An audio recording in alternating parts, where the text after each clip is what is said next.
This film's got a pretty grand scale with some quite elaborate and intricate scenes throughout. I mean, there's a tank in one part of the film. I mean, what was the hardest part about shooting your action scenes, and what is your process for getting them right?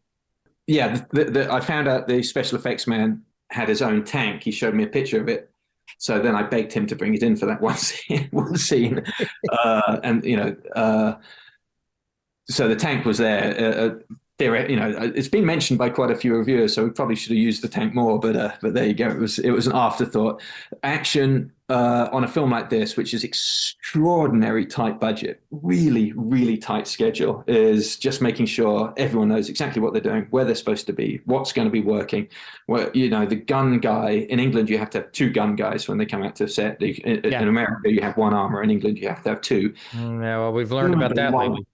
Yeah, one guy stays at the vehicle, one guy stays on set, meaning that at no point are the guns left unsupervised in any way, shape, or form. They have a lot more stricter rules there. And the guns we were working with, the machine guns and belt feds, which are particularly sort of warlike and terrifying for certain people.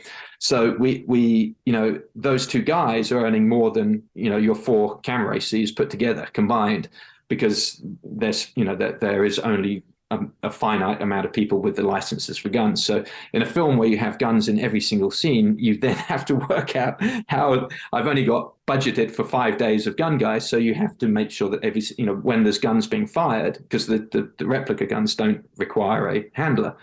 So they could be every day, but wherever the gun's fired, we had to make sure that it fell on one of those 4 or 5 days. So it becomes a very complex game of scheduling and logistics and timing, and making sure that the sun was going down at 3 o'clock in the afternoon. So you have to make sure you're one building we had that was completely glass, which is great. Well, the sun was up in the air, but the moment it went down, we couldn't fake it anymore. We couldn't put lights on it and pretend it was day for night, because you've got all these huge windows. So you were done filming at 3 o'clock, which is nightmarish. A short day is the worst thing for a director. The crew love it, but the director will be chewing his arm off by that point.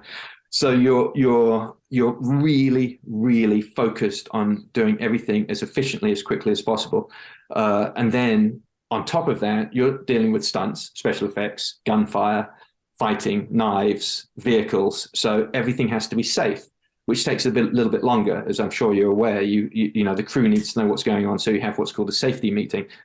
You see people on their phone and talking and sort of drifting off into nowhere while that's going on. So most of them haven't listened at that point. So you have to go through it a second time individually with each department to make sure that they're aware of what's going on. Safety meeting is often only for the insurance's sake, and it drives me nuts because it takes a long time, and I end up having to do it again for everyone anyway. But it's the nature of what we do.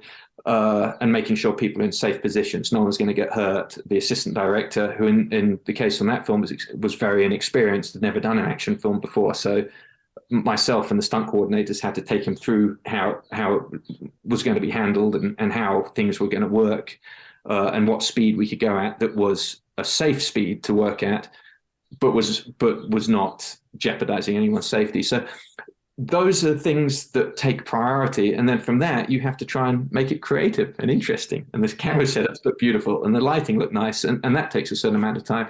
So the cohesion of all of those sort of elements, trying to work them all so they work in unison together like a sort of orchestra, and then you're ready to make the shot and everyone's ready to go, and hopefully you only need to do it once, because you've got squibs going off all over the place and dust hits. It'll be a huge sweep up, and have to have the mops out and brushes, and PAs will rush in there to tidy up the spilt flowers and blood that's spattered everywhere. And if you were to do a second take, it could be an hour before or more before you're able to do a second take, which in a short day is debilitating. So it's an enormous amount of communication, talking with people, taking people through it. When you're making a low budget film, you're working with usually fairly inexperienced crew who have not done anything of the scale that I might be choosing to ask them to do. So not only are you telling them how to, what it is, you're explaining them how to do what they should know what to do, but they have never done it before because they've simply not had experience. So you're letting them know this is where that tool that you have on your belt comes in useful, because now, if anything goes wrong, you've got to, and it's, so it can be a nerve-wracking experience on so many different levels, and you have to remain calm, you have to remain collected and approachable and articulate, which is tricky.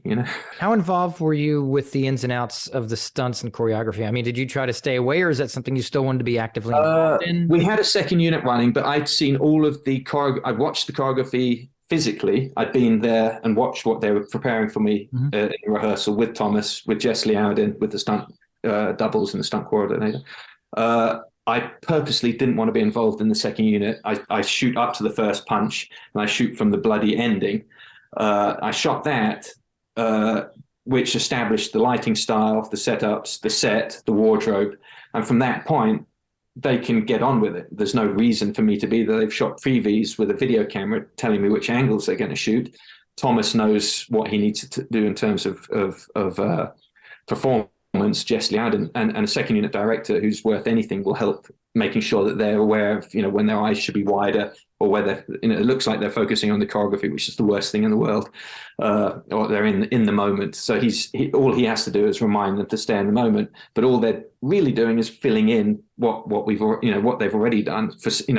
When you're directing actors in a scene, you're looking for those sparks of interest and little moments that you can make it. When you're shooting an action scene, you're not doing that. You have, because everything's been prepared, everything that's going to break has been prepared to break around them. You can't suddenly say, you know what, I want to shoot on that wall instead, because they won't have reinforced it. They won't have breakaway, wood there. Yeah. But really the second unit director needs to stick to what we've all talked about ahead of time. The lighting guys have lit it for them, and then they go through it, and so they did that based upon all of the notes I'd given them and what we had planned. And it's what I did for years and years. I have no interest in going back to shooting that sort of thing. But I was very heavily involved in creatively designing it and just written in the script, which I wrote. But I trust those guys a lot. That was a guy called Dan Stiles, who's worked for me for 3 or 4 films and is very safety conscious, is good with choreography, and it's good with the actors. And the guy shooting it was Rob Polgar, who shot second unit for me for 3 or 4 films and knows what I like and how I like a shot to be framed. And so it was good. It was good that, and also the sheer sort of tightness of the schedule meant that I had to have 2 units running. Sometimes 3. But I do recall that we had an assistant director who was crying because it became too frustrating for him to run between the 2 sets, and I feel terrible about that. And to this day, I'm sorry that he got to that point where it was so frustrating and upsetting for him.